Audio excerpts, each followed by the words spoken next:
is Ryan Cam, and welcome back to The Road to Deadpool and Wolverine, covering all of the 20th Century Fox X-Men movies in honor of Deadpool and Wolverine coming out at the end of the month.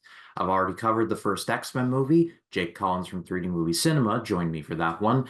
Link in the eye in the right-hand corner if you want to check that out. X2 was released in 2003. It was directed once again by Bryan Singer, and it is the first direct sequel to X-Men that was released in 2000.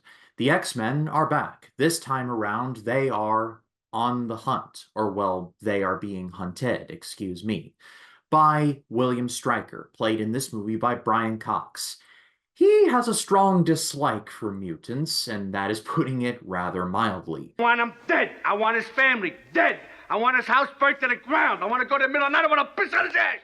So much so that he is basically taking a divide and conquer strategy of taking out all of the mutants and separating them from their friends, so we get these uneasy alliances forming to stop Stryker.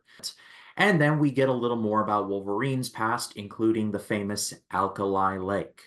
After the massive success of X-Men from 2000, Fox was like, all right, sequel when? And so Bryan Singer was brought back to do the sequel. Many pitches were laid out, including doing a famous X-Men storyline called the Legacy Virus. However, that was ultimately canned. This movie's script actually was heavily rewritten. Some characters were supposed to be downplayed while others were given more screen time. For example, Storm in this movie was not supposed to be in it all that much, but because Halle Berry was in a little movie called Monsters Ball, her role suddenly got way bigger. And the reverse happened with Professor X and Cyclops. If you watch the movie, you will notice that Professor X is basically taken to the sidelines and brainwashed throughout a large chunk of the movie. He was supposed to be in it a lot more, but he and Cyclops were both taken out of the equation for a good chunk. Fun fact, one of the men behind the rewrites was Michael Dougherty, the man who would write and direct Trick or Treat and would direct Godzilla King of the Monsters for the Monsterverse. As I've known both of these movies being X-Men and X2, I've been back and forth over the years of liking X2 more than X-Men, and then X-Men and then X2, and I'll probably change it again. But I think as I sit here, I like the first X-Men movie just a little bit more.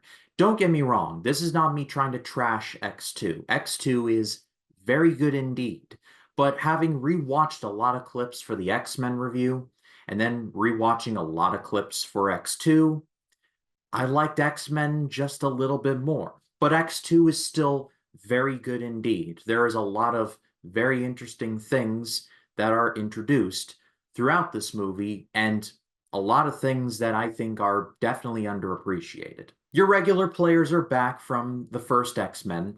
Wolverine is, of course, brilliant, played by Hugh Jackman. You got Bobby Burns, you got Rogue back. Professor X, when you do see him, is good.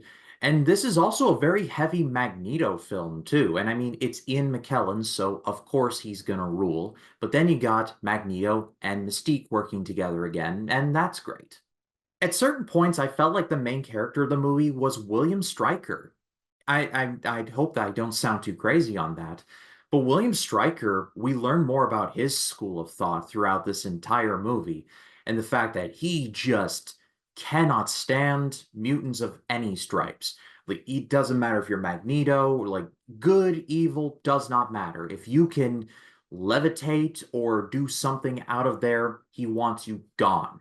And as the onion slowly gets peeled back on his psyche, you begin to realize that this is not something that just came out of nowhere. This is something that is very personal to William Stryker. I'll just leave it at that. Because the world has been established, there are more personal stories here. Like, for example, Bobby Burns, played by Shawn Ashmore.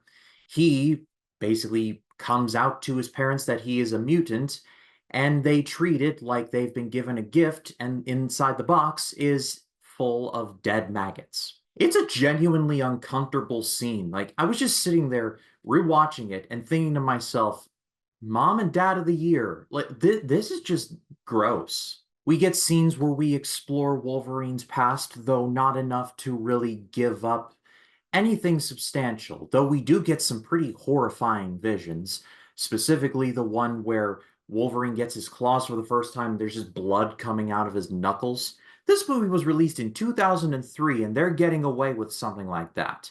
And the movie was rated PG-13.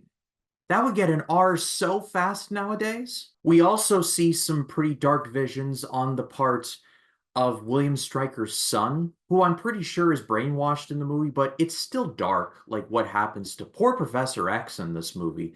He's given visions where he can actually stand up and walk. I'm just like, you're just rubbing salt in the wound. And even Professor X, who is normally cool as a cucumber in most situations, he's like, Jason, stop it! I'm like, okay, if Professor X is freaking out, then we're in trouble. Though another character that arguably gets it even worse is Dr. Jean Grey.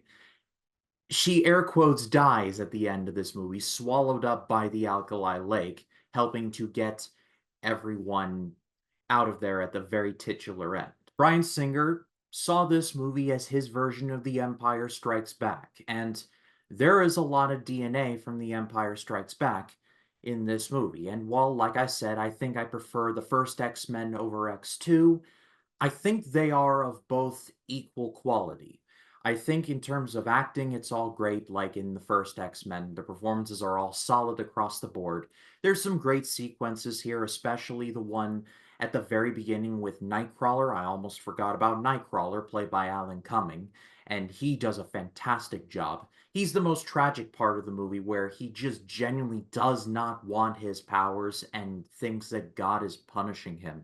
I felt so sorry for him.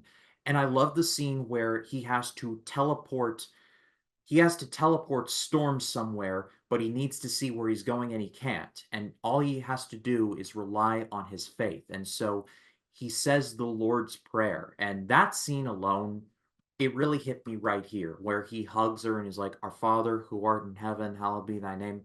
The White House scene at the beginning of the movie, that was also excellent. Wolverine has a great battle with Lady Deathstrike. You feel like the ante is upped in this movie. And then, like I talked about, Dr. Jean Grey dies at the end of this one. Dr. Jean Grey dies so a Dark Phoenix can rise up. And, well, we'll get to the last stand very soon. But as for X2, I'm going to give this yet another amazing grade.